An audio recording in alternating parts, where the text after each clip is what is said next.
proposer ou est-ce que tu crois que c'est à nous de...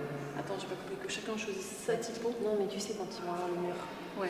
est-ce qu'on leur dit, est-ce que vous préférez avoir chacun un bout et vous faites des choses différentes, que vous vous mélangez. ou est-ce qu'on fait un travail genre comme ça, chacun a un mot et... Moi, je pense que c'est bien s'ils se mélangent. Après, il faut voir si on Donc a on le leur temps. propose pas. Le pari de cet atelier, c'est de retravailler à partir du geste, l'écriture, le plaisir d'écrire et de lire. Donc on a déjà fait plusieurs exercices où on a regardé plein de typographies avec eux.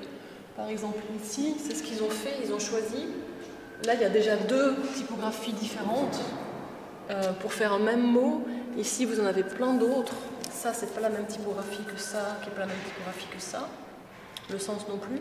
Donc déjà, c'était de voir, tiens, qu'est-ce que ça change dans la manière dont on lit un mot quand il est écrit de manière différente.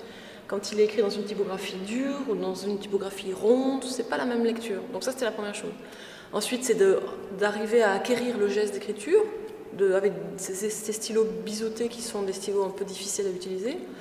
Et puis maintenant, on attaque le cœur, c'est-à-dire qu'est-ce qu'on va dire. Moi, je leur ai très vite parlé de ceux qui ont résidé ici en tant que poètes, qui sont Verlaine, Fernand Dumont et Marguerite Bervout, pour leur dire voilà, on peut être détenu et être un grand poète. Et ça les a beaucoup impressionnés de savoir qu'on pouvait donner une histoire à leurs cellules, qu'il y avait eu un passif et que ce passif avait une grande histoire.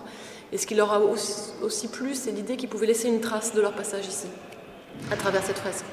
Et puis à partir de là, nous on leur avait demandé, je leur avais dit quel est le premier mot qui vous vient à l'esprit, en sachant qu'on travaille sur la thématique du respect. Alors c'est un mot super vaste, hein, et donc ils ont choisi mutuel, ils ont choisi le sens de la vie même c'était, rêve, merci, monde, et puis à partir de là on ouvre. Voilà, à partir du sens, qu'est-ce qu'on peut dire, où est-ce qu'on va, le sens de quoi, le sens de qui, le sens d'avec qui, mutuel, pareil. Et puis, voilà, c'est ces manières de travailler, c'est soit on part du cœur du mot et on l'ouvre, par exemple, on décline le sens de la vie, le sens de, ou alors on part d'une lettre, genre S. Qu'est-ce qu'on peut dire avec le S? SOS, saudade, silence, seul, solitude. Secret, enfin voilà. Donc c'est différents exercices d'écriture pour essayer juste de s'amuser. Et donc à chaque fois, en début de ligne, et comme ça après ils peuvent faire des lignes et des lignes, c'est comme ça qu'on apprend avec le marqueur. Donc ils remportent ça plus le marqueur en cellule pour bosser.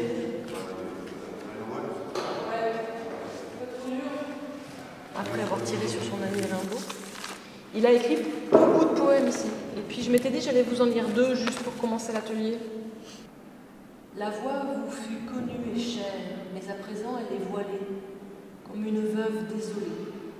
Pourtant, comme elle est encore fière, or je restais tremblant, ivre, incrédule un peu, comme un homme qui voit des visions de Dieu. La prison, moi je trouve que ça peut nous aider à nous améliorer. Pour moi, hein, attention, je parle moi sur ma personne, hein, je ne parle pas pour les autres.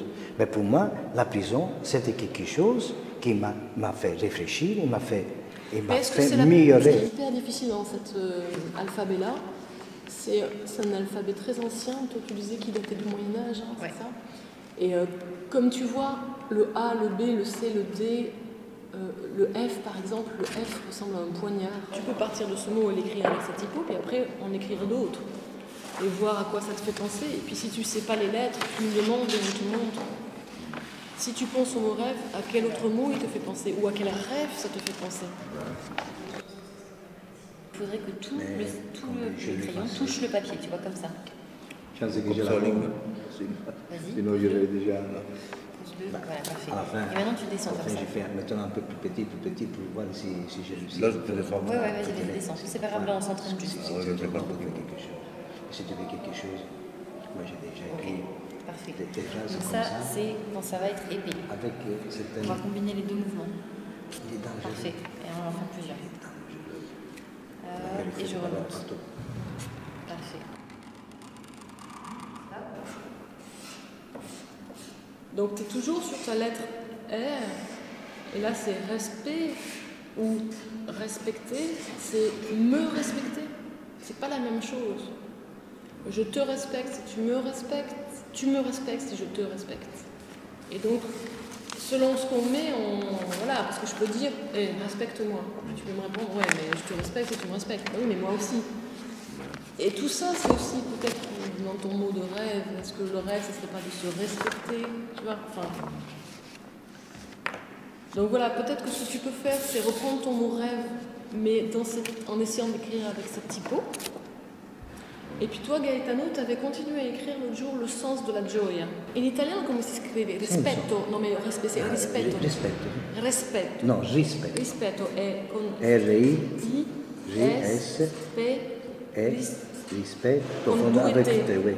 Tout d'un coup, un mot d'une autre langue qui rentre dans notre langue. Et gioia, ça veut dire la joie. La joie.